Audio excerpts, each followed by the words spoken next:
You want to give an example and we can walk through it? Yeah, there is a person who I have sort of hurt in the past, and she has hurt me in the past, and we're still very good friends, which is kind of weird, but I've always trying to fix things and make it how it was, and never really letting go of that guilt. Even when I know that maybe she's kind of over it or whatever, it's just not really ever going back to where I wanted it to be. It's not ever really getting Well, that's fixed. what we were talking about yesterday when we said, don't go back and try to relitigate something, because you're in a whole different place. And when you go back and try to fix it, you activate those old vibrations over which you have even less control now than you did then. And they are worse of a vibrational match for you now than they were even then. No matter how rocky or uncomfortable or what you call bad a past experience was, as you move forward into more and more alignment, when you go back to relive it, it's badder. Yeah. And I often find myself, I don't like to feel this way, but I almost sort of resent them for not letting me try and help them or fix it. But that's that closed circuit that we're talking Right. about that is sort of electrocuting you a little bit. You're trying to put current where it isn't being received, and so it's a sort of shocking experience. We want to give you some things to soothe this. First, we want to say, you used some interesting words. You said, I hurt her and she hurt me. And we would like to rephrase that a little bit. We used each other for our excuse for being hurt.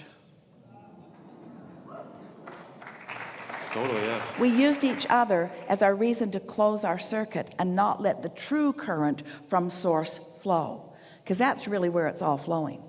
Nobody needs you to blast them with your current or vibration or energy. Everyone has access to this same stream.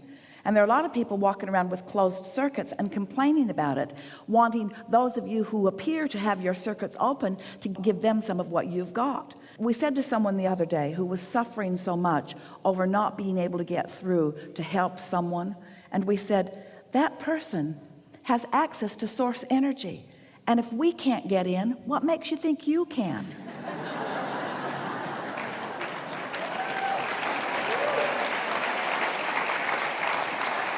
So sometimes what happens, and this is a very common behavior for our physical friends, when you see someone suffering, sometimes you almost feel guilty because you are not. And then you try to accomplish empathy, which is adjusting your vibration to the same place of disconnection that theirs is. And then you've got no power to give them, but they like you better. Right. And so that's really the dilemma, isn't it? Should I stay tuned in, tapped in, turned on? Should I stay in my own power? Or should I adjust my vibration to their frequency so that they can relate better to me? And we say, that's what many people do. That's why you want to gather together in groups of dysfunction and stand strong against the world who is thriving over there to your disgust.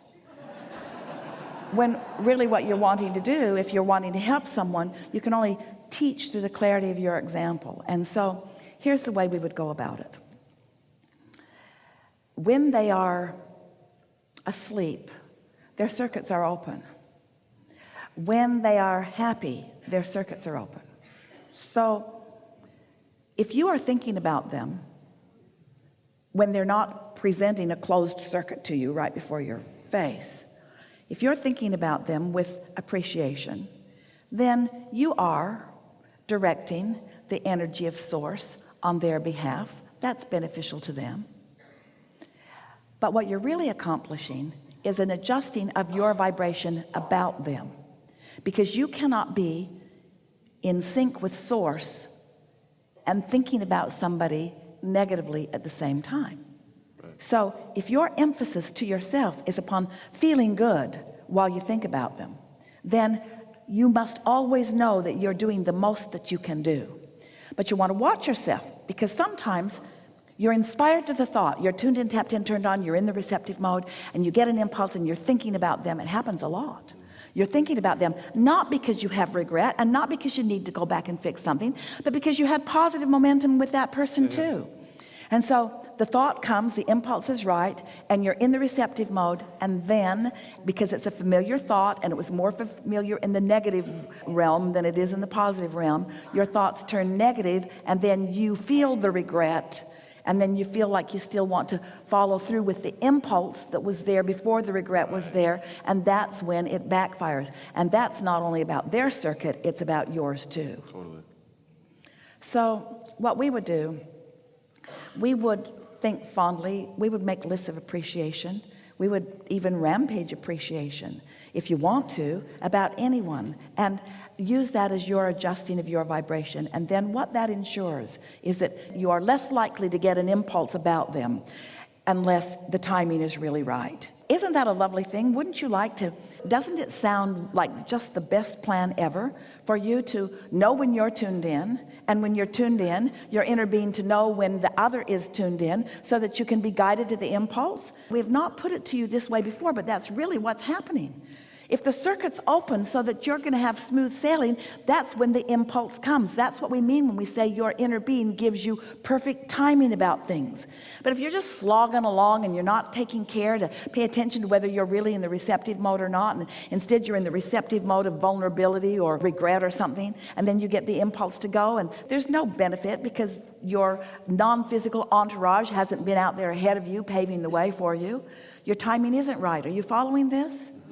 Impulses that come from that kind of alignment are always good, and you know it because they feel good. And when you follow through with those, when you are chronically, consistently able to maintain that vibration, then you can renew friendships. You don't have to go back and make amends for what's gone wrong. In fact, you cannot.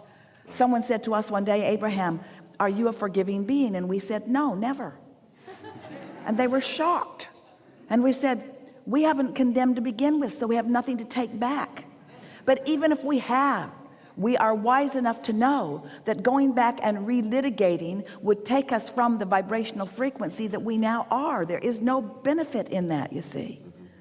And so if you say to someone, I'm sorry that I hurt you, what you're really saying is, in my sorriness, I'm not in the receptive mode, I'm in a different receptive mode. And in my acknowledging that I've hurt you, I'm taking credit for your power. And so I'm diminishing you by saying you don't have an ability to connect with source energy on your own. You need me as your conduit. Everything about that is wonky, you see.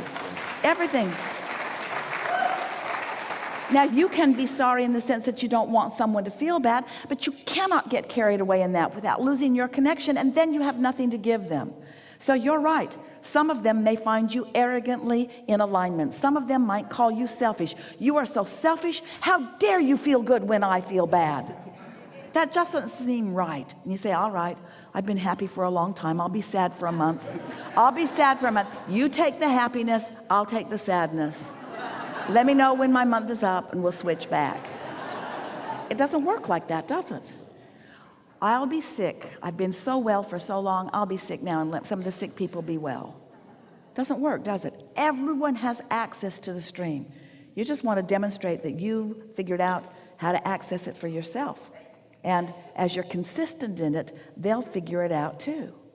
And ultimately, that's the best help I could give anyone. It's the only help you can give anyone. Yeah. It's the only help you can give anyone. Oh, there'll be inspired action that comes from it, but that must be the underlying basis. And sometimes they'll say to you, you've been gone for a long time. And you may say, I was just finding myself, making sure that I'm steady. You can find the words to give them, but we would spend no time trying to bring anyone out of a funk because you always go in with them. And we wouldn't be rude to them. Get away from me, you're in a funk. You want to be considerate of where they are, but that's what compassion is. Compassion is understanding without joining the vibration.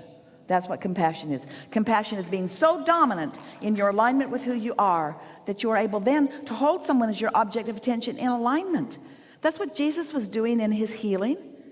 If you stood before him dripping your illness, he saw it not at all. Instead, he knew your wellness, and he knew it so clearly because he was in the receptive mode that your illness could not abide in his vibration while he was holding you in his gaze. And then he said, go forth and tell no one, because he knew you'd go home and you'd complain yourself right back into whatever it was.